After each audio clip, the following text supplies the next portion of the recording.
Stop caring, not as an act of coldness, not as revenge, but as a quiet inner withdrawal. The moment you stop emotionally leaning forward. Feel this truth before you analyze it. The instant you stop caring how he reacts, something in the dynamic rearranges itself. The air changes. The rhythm breaks. The balance of power moves. Not because you demanded anything, but because you removed something he unconsciously relied on. For a long time, you cared too much. You watched his moods, adjusted your tone, anticipated silence, explained yourself before being asked, and without realizing it, you became emotionally predictable. Carl Jung once hinted that what is predictable loses psychic tension. And tension, not drama, but polarity, is what keeps desire awake. When you cared too much, you reduced uncertainty. You softened edges. You made yourself emotionally available before being chosen. And here is the paradox no one tells women. Emotional availability without containment does not deepen connection, it dissolves respect. The moment you stop caring is not the moment you stop feeling. It is the moment you stop leaking feeling. You no longer rush to clarify. You no longer rescue awkward silences. You no longer explain your depth to someone standing on the surface. And this is where something fascinating happens. He feels it before he understands it. Men respond less to words and more to energetic shifts. When your attention retracts, even subtly, his nervous system registers absence. Not abandonment, absence of control. The unconscious asks, why is she no longer orienting herself around me? Jung would say this is the shadow being activated, the part of him that assumed access. When you stop caring, you confront him with himself. And most people are deeply unsettled by that mirror. You didn't disappear. You didn't punish. You didn't announce boundaries. You simply stopped overinvesting. And suddenly, he watches more closely, listens more carefully, feels the risk he didn't feel before. Because power never belonged to the one who wanted more. It belonged to the one who could walk away internally, without bitterness. This is not emotional detachment as armor. This is emotional detachment as sovereignty. You are still warm, still alive, still deep, but no longer bending yourself into emotional availability for someone who hasn't earned intimacy. And that shift, quiet, almost invisible, is where the reversal begins. Because when you stop caring, you don't lose him. You remove the illusion that he already had you. And nothing changes behavior faster than that. When you stop caring, the first thing that appears is not desire. It is discomfort. And this is where many women panic and undo everything. Because silence feels dangerous when you've been the emotional regulator for too long. You're used to smoothing things over, keeping energy flowing, making sure nothing collapses. So when you detach, even gently, your body may whisper, do something. Fix this. But don't. What you're witnessing is not distance. It's withdrawal shock. You remove the emotional supply he unconsciously depended on. Not attention, attunement. You stop monitoring him. And when that happens, his inner world loses a stabilizer. Jung wrote that when the external support disappears, the psyche is forced to confront itself. That confrontation is rarely graceful. So what does he feel?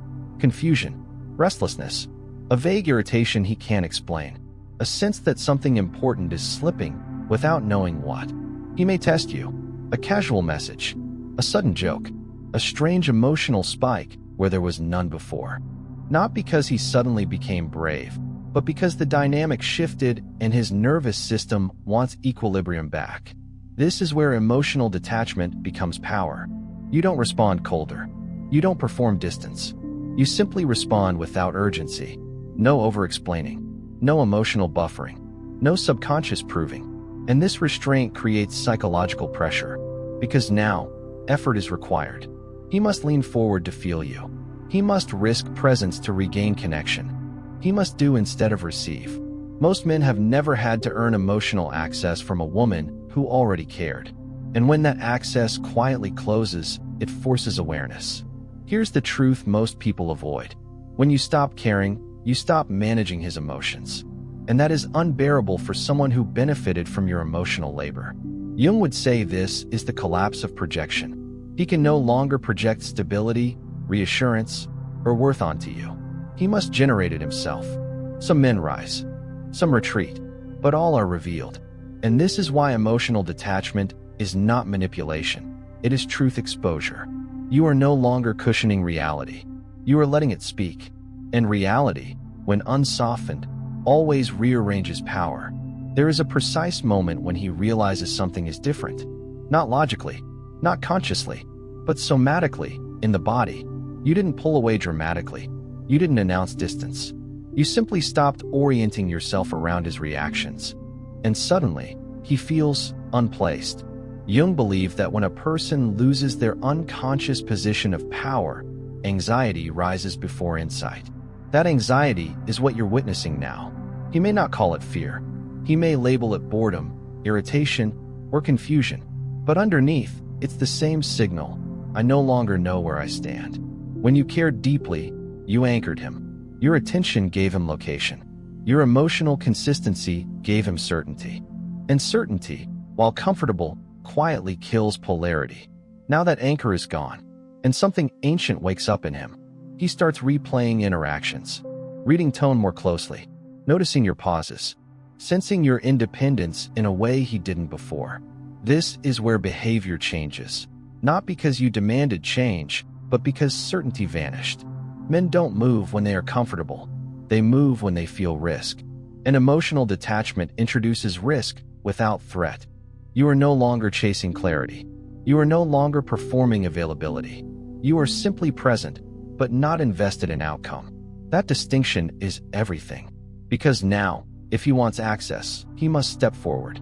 If he wants reassurance, he must provide something first. If he wants closeness, he must create safety. This is the reversal. Jung would say the anima, the inner feminine image, is activated when a man encounters mystery instead of accommodation. When you stop caring, you stop being consumable. You become reflective. And reflection is unsettling. Some men respond by leaning in, attentively, carefully, with effort they never showed before. Others retreat because they were never attached to you, only to the comfort you provided. And here's the truth that steadies you. You don't need to interpret his response. Detachment frees you from reading signs. You are no longer managing potential. You are observing reality. And in that calm observation, power stabilizes, not as dominance, but as self-possession. You are no longer trying to be chosen. You are simply choosing whether his behavior aligns with the woman you are becoming. And that is the point where everything truly changes. When you stop caring, effort reappears, quietly, almost shyly. Not because he suddenly transformed, but because the emotional contract changed. Before, your care compensated for his inconsistency. Your warmth softened his absence. Your understanding filled gaps he never had to notice. Jung would say you carried part of his unfinished psyche for him. And when you let go, that missing piece becomes painfully visible. Now he feels exposed. So he begins to do. He checks in more deliberately. He listens instead of assuming. He shows up where he once coasted. Not out of generosity, out of necessity. Because effort is born where entitlement dies. And entitlement dies the moment emotional access is no longer guaranteed. This is where women often misunderstand power. They think power looks like control, silence, or dominance. But real power is non-need. The moment you are no longer emotionally dependent on his response, you stop feeding the dynamic that made him passive. You didn't become distant. You became unavailable to unconscious consumption. And the psyche reacts strongly to that. Jung believed that when a projection is withdrawn, the person must reclaim what they outsourced. He must now supply presence, initiative, and awareness himself, or face the loss. So he tests the ground. A little more consistency, a little more presence, a subtle attempt to regain footing. And here is the crucial part. You don't reward effort with emotional overflow. You receive it calmly. No overpraise. No sudden closeness. No collapsing back into old patterns. Because power is not gained, it is maintained. This calm reception teaches his nervous system a new rule. Access follows action. And if he can't sustain that action, you don't punish, you simply remain detached. That's what makes the shift permanent. Because now, your energy is no longer chasing potential. It is responding to reality.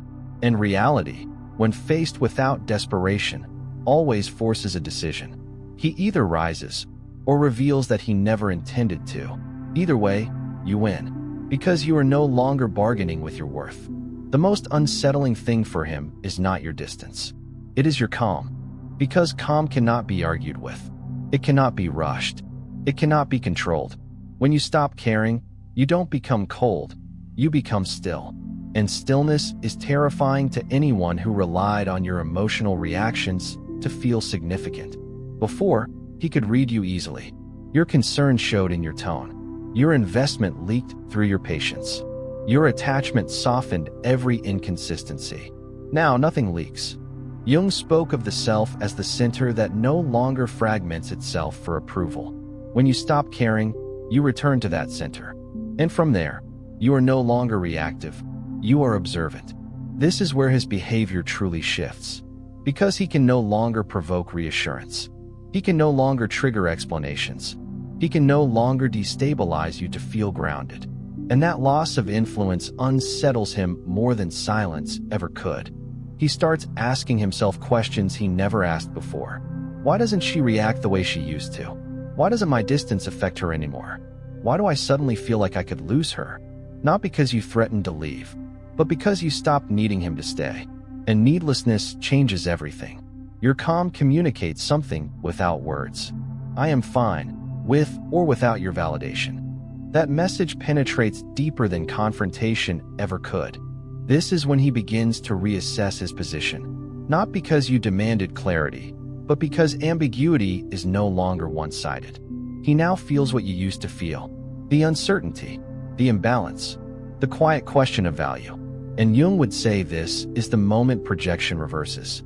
What he once unconsciously placed onto you, the need, the effort, the emotional labor, now returns to him.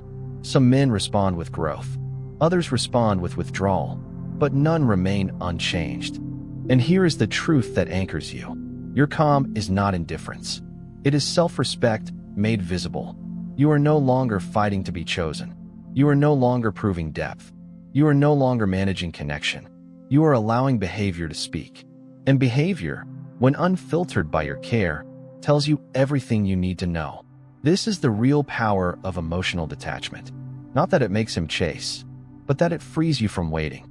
At some point, something subtle but irreversible happens inside you. You stop waiting. Not waiting for a message. Not waiting for consistency. Not waiting for him to finally realize what he has. This is the quiet turning point, the one no one sees, but everything feels. Before, even in silence, a part of you leaned forward emotionally. You were open, receptive, hopeful. Jung would say your libido, your psychic energy, was flowing outward, invested in possibility rather than truth. Now it turns inward, and this inward turn is what seals the shift. You don't withdraw with bitterness. You don't detach with drama. You simply redirect your energy back to yourself. Your thoughts stop circling him. Your nervous system settles. Your body no longer braces for disappointment. And when this happens, his behavior either escalates or collapses, because he can feel it, not intellectually, energetically. He senses that you are no longer paused, that your life is moving again, that he is no longer the emotional reference point.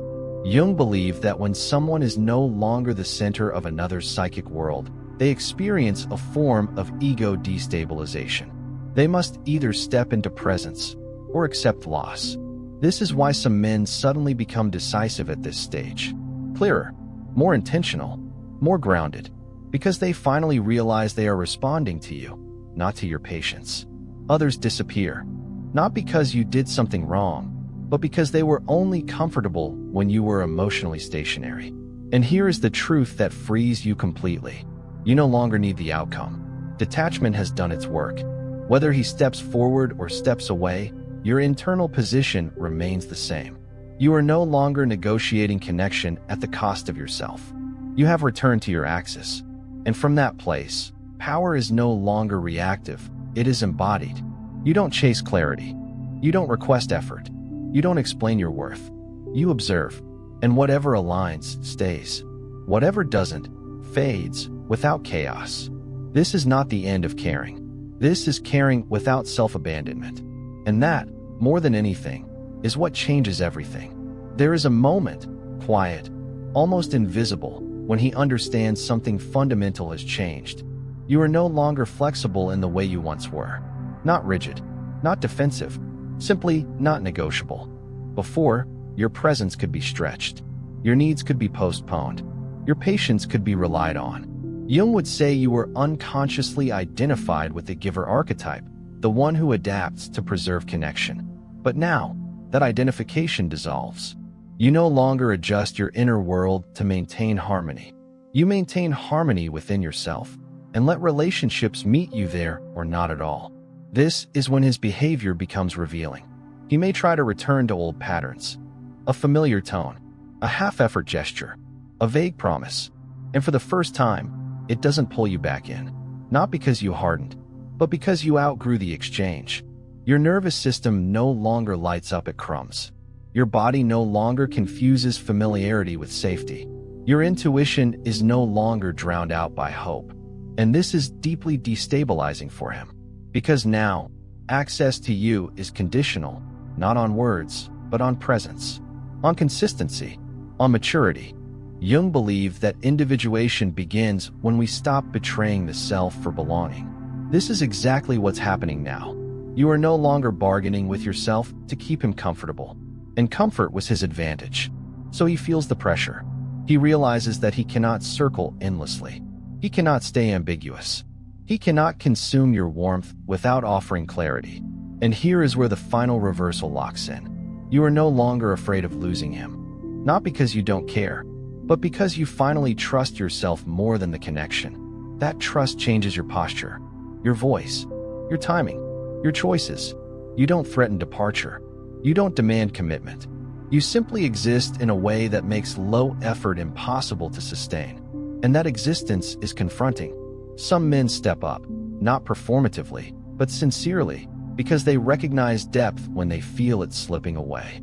Others quietly disappear. And for the first time, you don't chase either outcome. Because you are no longer asking, will he choose me? You are asking, does his presence honor the woman I have become? And that question, once asked honestly, can never be unasked. This is where emotional detachment completes its transformation, not into indifference, but into self-alignment. And from there, power is no longer something you use. It is something you are. At this stage, something becomes unmistakably clear. This was never about changing him. It was about returning to yourself. When you stopped caring, you didn't become less loving. You became less entangled. You stopped tying your emotional equilibrium to someone else's capacity, moods, or choices. And that is the kind of freedom that doesn't announce itself. It settles. Jung wrote that freedom begins where unconscious attachment ends. And that is exactly what has happened here. You are no longer fused to the outcome. You are no longer negotiating your inner peace for potential intimacy. Your nervous system knows it now. There is space inside you again.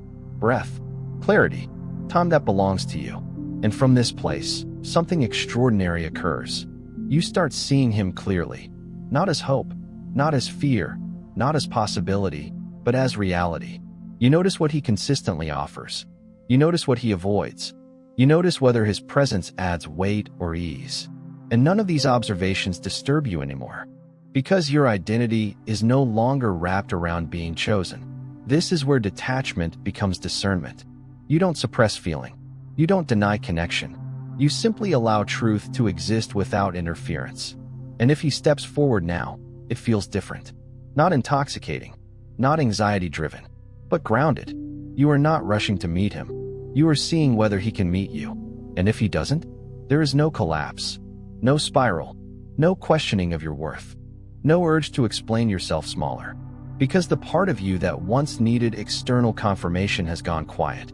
Not wounded, not numbed, integrated. This is what Jung called individuation, when the self no longer fragments to secure love. And here is the final truth of emotional detachment. It doesn't guarantee that he stays. It guarantees that you do. With yourself, with your standards, with your inner calm. You no longer abandon your center to keep someone close. And from that place, every connection becomes a choice, not a survival strategy. This is the freedom you were always seeking. And it was never about him at all. There is one final shift, and it is irreversible. You realize you could never return to who you were before. Not because of pride, not because of pain, but because awareness has changed your nervous system. You now feel when you are overgiving. You sense when your energy is leaking. You notice the moment you begin to abandon yourself. And the moment you notice it, you stop. This is what makes the change permanent. Before, you tolerated emotional ambiguity because hope softened the cost. You told yourself stories. You waited for potential. Jung would say you were living in projection, loving what could be, not what was. Now, projection dissolves. You no longer imagine depth where there is inconsistency. You no longer confuse intensity with intention. You no longer translate effort that doesn't exist. And this clarity does something profound. It makes you unavailable to dynamics that once consumed you. Even if he returns now, more attentive, more expressive, more present, you are not pulled forward by relief. You evaluate. Not harshly, not defensively, but honestly, because you are no longer afraid to lose what doesn't nourish you. This is the woman many men sense and cannot manipulate, not because she is cold, but because she is whole. Jung believed that once the psyche integrates its shadow, the need, the fear, the longing, it no longer seeks completion outside itself. And you have integrated something essential. You are no longer emotionally bargaining. You don't say, "If I'm patient, he'll change. If I explain, he'll understand. If I stay soft, he'll stay." You simply ask one question now. Does this feel reciprocal in my body? And your body always tells the truth. This is why emotional detachment doesn't make you lonely. It makes you precise. You give where there is return. You stay where there is presence. You invest where there is growth. And if something ends, it ends cleanly, without self-erasure. Because you are no longer afraid of emptiness. You trust your own fullness. And that trust ensures one thing above all else. You will never again disappear inside a connection to keep it alive. You will never again beg for what should be natural. You will never again trade your center for closeness. That version of you is gone, and she is not coming back. What happens after you stop caring is not dramatic. There is no explosion, no final speech, no victorious moment where you prove anything. There is only a deep, unfamiliar peace. And at first, it feels strange, almost empty, because chaos used to keep you alert, waiting used to give you purpose, emotional tension used to make you feel alive. Jung would say you were once animated by unconscious conflict, not by inner alignment. Now that conflict is gone. You wake up lighter. Your thoughts are quieter. Your chest is no longer tight with anticipation. And this is when you understand something essential. You were never meant to live in emotional suspense. Love was never meant to feel like endurance. When you stopped caring, you didn't lose meaning. You reclaimed it. If he stayed, it was because he chose to meet you at your level. If he left, it was because he could not. And neither outcome wounds you anymore. Because you are no longer orienting your life around who chooses you. You are choosing yourself, not aggressively, not selfishly, but faithfully. Jung believed the greatest transformation happens when a woman stops seeking permission to exist as she is. That is the transformation you have completed. You no longer need to pull away to protect yourself. You no longer need to chase to feel alive. You no longer need to harden to survive. You are soft, but centered, open, but selective, loving, but not self-sacrificing. And this version of you changes every dynamic without effort, because you don't negotiate your worth. You don't explain your boundaries. You don't beg for presence. You simply live, and what belongs with you stays. What doesn't fades naturally. This is not emotional detachment as distance. This is emotional detachment as truth. And once you taste this kind of self-possession, you will never again mistake anxiety for love or attention for intimacy. You didn't stop caring about him. You stopped abandoning yourself. And that is the most powerful ending of all.